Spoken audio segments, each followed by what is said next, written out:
শোনো, আমরা বৌমা না, আমরা বোমা। আমরা আমাদের বরের মুখের উপর ওদেরই মার নামের বদনাম করার দম রাখি। এই তোমার মা নিজেকে কি ভাবে? তোমার মা একটা দজ্জাল মহিলা। আমার শাশুড়ি মাঝে মাঝেই আমাকে শোনায় আমার ছেলের জন্য তো দূর দূর থেকে সম্বন্ধ আসতো। হ্যাঁ, তা তো আসবেই। আশেপাশের লোকরা তো আপনার স্বভাব চরিত্র সম্পর্কে জানতোই, তাই সাহস পেত না আপনার ঘরে বউ হয়ে আসার। তাই দূর দূর থেকেই সম্বন্ধ আসতো।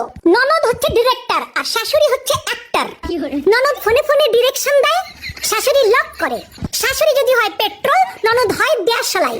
তবে ঢোল তবলা বাদক স্বামী হয়। যার কথাই শুনবেন ফাঁসবেন তো ওই মালটাই। প্রত্যেকটা শাশুড়ি বলবে, ও মা এটাও শিখে আসো নাই, ও মা তোমার মা এটাও শেখাই নাই। শোনেন, ওটা আমার বাপের বাড়ি, কোনো স্কুল না। আবার শিখে ফেলে দিলে এটাও বলবে, আমরা তো এরকম করি না, আমাদের তো এরকম হয় না, এটা রান্না হয়েছে, এই ছিরি এটাও পারো না। আরে এত সমস্যা যখন নিজে গিয়ে করেন, বৌমা বাড়িতে আসার পর দেখবেন ওরা আর কোনো কাজ করতে পারে না। তাহলে আগে এই কাজগুলো কে করতো? আমি বুঝি না, উনি শাশুড়ি নাকি স্কুলের প্রিন্সিপাল? সবসময় পারমিশন নিতে হবে। May I go to market, may I go to বাপের বাড়ি, ডাব্বে মে ডাব্বা, ডাব্বে মে আলু। সব শাশুড়ি গুলাই হয় এক নম্বরের চালু। এরা সবাই ধোয়া তুলসী পাতা, শুধু আমি বিছুটি পাতা। তাই আমাকে দেখলেই ওদের খালি চুলকায়। আমি তো বাড়ির বউ, আমি খাবার কেন হজম করব?